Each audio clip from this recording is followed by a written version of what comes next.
ನ್ಯೂಸ್ಗೆ ಸ್ವಾಗತ. ಪ್ರತಿ ವರ್ಷದಂತೆ ಈ ವರ್ಷವೂ 15ನೆಯ ವರ್ಷದ ಶ್ರೀ ಜ್ಯೋತಿರ್ಲಿಂಗ ದೇವಸ್ಥಾನ ಯಾತ್ರೆ ನಿಡ್ಸೋಶ್ ರೋಡ್ ಶಂಕರ್ ನಗರ್ ಸಂಕೇಶ್ವರ ಇಲ್ಲಿ ಶನಿವಾರ ದಿನಾಂಕ 10 ಮೇ 2025ರಿಂದ ರವಿವಾರ ದಿನಾಂಕ 11 ಮೇ 2025ವರೆಗೆ ಜರುಗಿತ್ತು. ಶನಿವಾರ 10 ಮೇ 2025ರಂದು ಮುಂಜಾನೆ 10 ಗಂಟೆಗೆ ಪಲ್ಲಕ್ಕಿ ಪೂಜೆ ಸೌದ ಶ್ರೀ ಶ್ರೀಕಾಂತ್ ವಸಂತ್ ಜಾಧವ್ ಇವರ ಹಸ್ತದಿಂದ ನೆರವೇರಿಸಲಾಯಿತು. ಶ್ರೀ ರಾಜು ಶ್ರೀಶೈಲ್ ಹಿರೇಮಠ್ ಇವರ ಹಸ್ತದಿಂದ ಪಲ್ಲಕ್ಕಿ ಮೂರ್ತಿ ಪೂಜಾ ನಂತರ ಮಧ್ಯಾಹ್ನ 3 ಗಂಟೆಯಿಂದ ಪ್ರತಿಭಾ ದೇವರ ಕಡೆಯಿಂದ ಪಲ್ಲಕ್ಕಿ ಮೆರವಣಿಗೆ ನಡೆಯಿತು. ಅಂಕ್ಲಿ ರೋಡ್, ಮಡ್ಡಿಗಲ್ಲಿ, ಬಿರ್ದೇವ್ ಮಂದಿರದಿಂದ ದತ್ತ ಮಂದಿರ್, ಬನ್ನದ ಚೌಡಿ, ಲಕ್ಷ್ಮೀ ಮಂದಿರ್, ಮಠಗಲ್ಲಿ, ಕದಂ ಇವರ ಮನೆಗೆ, ನಂತರ ಗಾಂಧಿ ಚೌಕ್, ಸುಭಾಷ್ ರೋಡ್, ದುಂಡೇಶ್ವರ ಮಠ, ರೇಣುಕಾ ಮಂದಿರ್, ಹಳೆ PB road, Nesri complex, Nidsosh road, Shankar Nagar, Shri Jyotiba Mandir ವರೆಗೆ ಭವ್ಯ ಪಲ್ಲಕ್ಕಿ ಮೆರವಣಿಗೆ ಭಕ್ತಿಯಿಂದ ನಡೆಯಿತು. ಈ ಒಂದು ಪಲ್ಲಕ್ಕಿ ಸೇವೆ ಮಾಡಲು ಬಂದಂತ ಭಕ್ತಾದಿಗಳಿಗೆ ಊಟದ ವ್ಯವಸ್ಥೆ ಮಾಡಲಾಗಿತ್ತು.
ರವಿವಾರ 11 ಮೇ 2025ರಂದು ಬೆಳಗ್ಗೆ 5 ಗಂಟೆಗೆ ಅಭಿಷೇಕ ಮತ್ತು ಮಹಾಪೂಜೆ, ಕಾಕಡಿ ಆರತಿ, ನಂತರ ಪರಮ ಪೂಜ್ಯ ಶ್ರೀ ಸಚ್ಚಿದಾನಂದ ಅಭಿನವ ವಿದ್ಯಾ ನರಸಿಂಹ ಭಾರತಿ ಮಹಾಸ್ವಾಮಿಗಳು, ಶ್ರೀಮದ್ ಜಗದ್ಗುರು ಶಂಕರಾಚಾರ್ಯ ಸಂಸ್ಥಾನ ಮಠ ಕರ್ವೀರ್ ಸಂಕೇಶ್ವರ್ ಹಾಗೂ ಪರಮ ಪೂಜ್ಯ ಶ್ರೀಮನ್ ನಿರಂಜನ ಸ್ವರೂಪಿ ಗುರು ಸಿದ್ದೇಶ್ವರ ಮಹಾಸ್ವಾಮಿಗಳು, ಶ್ರೀ ಸಿದ್ದೇಶ್ವರ ಸುಕ್ಷೇತ್ರ ಕಾರ್ಯಮಠ ಹತ್ತರ್ಗಿ ಇವರ ಹಸ್ತದಿಂದ ಪೂಜೆ 9 ಗಂಟೆಯಿಂದ 11 ಗಂಟೆವರೆಗೆ ಅರ್ಶಿನ ಕುಂಕುಮ ಹಾಗೂ ಮುತ್ತೈದರಿಗೆ ಉಡಿ ತುಂಬುವ ಕಾರ್ಯಕ್ರಮ, ನಂತರ ಮೂರ್ತಿ ಪೂಜೆ ಹಾಗೂ ಪ್ರವಚನ ಕಾರ್ಯಕ್ರಮ ಜರುಗಿತು.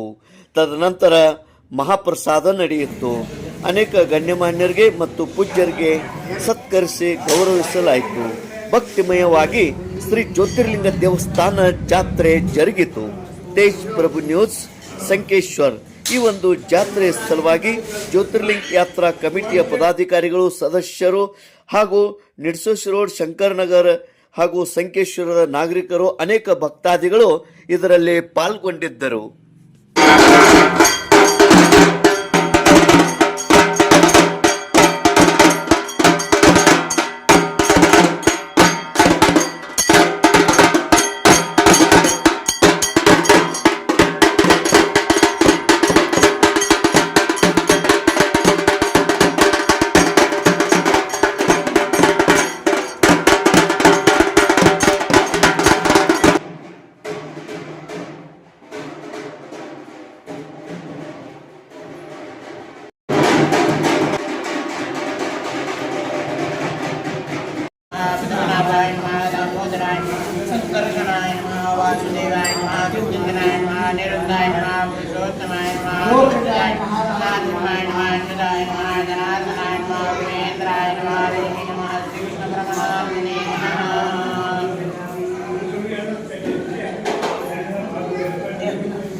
ನೋಡ್ರಿ ಹೆಂಗೆ ಹೇಳಿದಾರ, ಮನಸ್ಸಿಗೆ ಇವೆಲ್ಲ ಬೇಕಂತ ಸುಖ, ಶಾಂತಿ, ಸಮಾಧಾನ, ಸಮಯಾವಧಾನ, ಸಹಜೀವನ ಇವೆಲ್ಲ ಕೊಡ್ಬೇಕಾಗ್ತೈತಿ ಮನಸ್ಸಿಗೆ.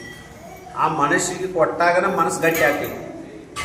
ಆಮೇಲೆ ಈ ಶರೀರಕ್ಕೆ ಹೆಂಗೆ ಅನ್ನವನ್ನು ಆಹಾರವನ್ನು ಕೊಟ್ಟಾಗ ಗಟ್ಟಿ ಆಗ್ತೈತಿ. ಒಂದೇ ದಿವಸ ಆಹಾರ ಬಿಟ್ಟರೆ ಕಾಲು ಥರ ಮಾಡ್ತಾವೆ. ಅದರೊಳಗೆ ಈಗ ಮತ್ತೆ ಸ್ಪೆಷಲ್ ಬಂದತಿ, ನಮಗೆ ಶುಗರ್ ಐತ್ರಿ 8ರೊಳಗೆ ನಾಷ್ಟ ಆಗಬೇಕು. ಮತ್ತು ಹೇಳಕ್ಕೆ ಒಂದು ನೆವನ ಆತಲ್ಲ, ಶುಗರ್ ಏನು ಬರೀ ನಾಷ್ಟ ಮಾಡಿ ಊಟ ಮಾಡ್ರಿ ಅಂತ ಹೇಳ್ತೈತೆ ಅದು ಏನಿಲ್ಲ. ಹೆಚ್ಚು ಊಟ ಮಾಡಿ ಮತ್ತು ಶುಗರ್ ಹೆಚ್ಚಾಗಿ ಅದಕ್ಕೆ ಈಗೊಂದು ಫ್ಯಾಷನ್ ಆಗೈತಿ. ನಾಷ್ಟ 8ರೊಳಗೆ ಮುಗಿಬೇಕು, ಮಧ್ಯಾಹ್ನ 2ರೊಳಗೆ ಊಟ ಆಗಬೇಕು, ಸಂಜೆ 8ರೊಳಗೆ ಊಟ ಆಗಬೇಕು. 3 ಹೊತ್ತು ಈ ಶರೀರ ಅವಾಸ ಇಲ್ಲ. ಹಂಗೆ ಮನಸ್ಸಿಗೆ ಸ್ವಲ್ಪ ಅಧ್ಯಾತ್ಮ ಚಿಂತನ. ನಿಮ್ಮ ಮನೆ ಒಳಗೆ ಜಗಲಿದಾವ, ಪೂಜಾ ಪಾಠ, ನಿಮ್ಮ ಮನೆ ದೇವ್ರು ಯಾವದಾವ ಅವ ಇವಂತಂದಿಲ್ಲ.